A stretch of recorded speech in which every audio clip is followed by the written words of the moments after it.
Assalamualaikum warahmatullahi wabarakatuh. Perkenalkan, nama saya Farisa Andira Ghazali Nasution.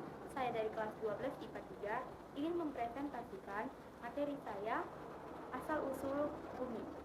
Nah, mengapa saya memilih quotes ini untuk materi saya? Karena saya berharap teman-teman pergi ke sekolah bukan hanya untuk mendapat ijazah kelulusan saja, tetapi teman-teman juga bisa memperluas pengetahuan teman-teman dengan pembelajaran-pembelajaran yang ada di sekolah. Dan saya berharap teman-teman mengerti dengan materi yang saya presentasikan ini. Di mana bumi terbentuk sekitar 4,54 miliar tahun yang lalu dari sebuah nebula matahari. Dan prosesnya melibatkan akresi nebula.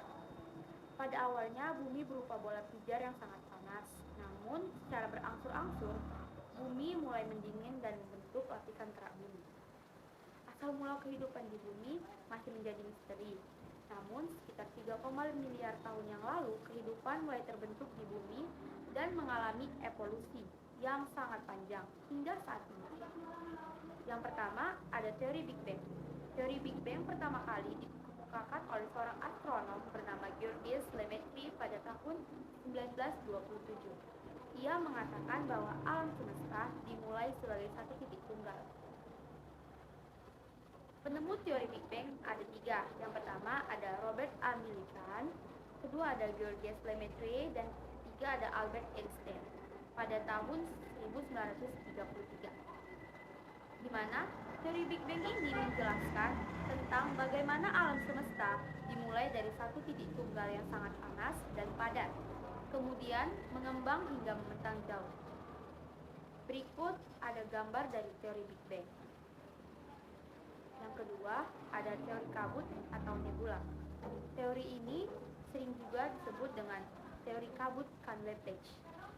Menurut teori ini, awal mula alam semesta terdiri dari gas atau gumpalan kabut nebula, dan matahari belum terbentuk pada saat itu. Gumpalan tersebut kemudian berputar perlahan karena gaya tarik-menarik antar gas. Bisa kita lihat pada gambar ini, selama adanya kabut nebula, kemudian kabut itu berputar dengan kuat dan terjadi pemadatan di bagian tengah, dan di bagian tengah terbentuk matahari dan di pinggirnya terbentuk planet-planet, dan planet-planet tersebut terus berputar dan membentuk orbit mengelilingi matahari, maka terbentuklah tata surya. Yang ketiga ada teori planetismal, di mana teori ini dikemukakan oleh Thomas C. Chamberlain dan Forrest R. Moulton pada tahun 1900, yang mengatakan bahwa alam semesta terdiri dari 2 benda besar, yang satu adalah matahari dan satu lagi adalah bintang. Planet ini terbentuk melalui proses pembentukan planet dengan benda lain seperti gas, debu, dan planet lainnya. Benda-benda ini mengorbit dan bertabrakan satu sama lain dan akhirnya membentuk planet kita. Yang keempat ada teori bintang kembar, di mana pada teori gravitasinya, alam semesta terdiri dari 2 benda besar dan kecil, masing-masing bermassa besar, dan satu lagi dari mereka adalah planet, sedangkan yang lainnya adalah bintang. Teori ini dikemukakan oleh 2 orang. Yang pertama ada R.A. Lyttelton pada tahun 1940, dan ada astronom Fred Hoyle pada tahun 1956. Nah, pada teori Lyttelton,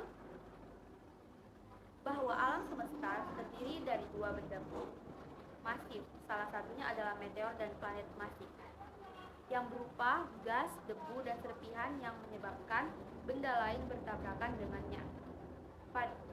Sedangkan pada teori Fred Hoyle, benda-benda besar di atmosfer luar menciptakan tikungan yang menyebabkan salah satu benda bertabrakan dengan benda lain sehingga menimbulkannya gaya gravitasi.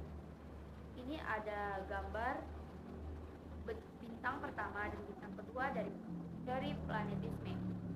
Yang kelima ada teori pasang surut, di mana teori pasang surut yang pertama disebut juga teori Tidal, diperkenalkan oleh naturalis Prancis yaitu Georges Louis Leclerc de Font, yang mengemukakan bahwa planet-planet mengorbitkan matahari dan raksasa sehingga menyebabkan geraknya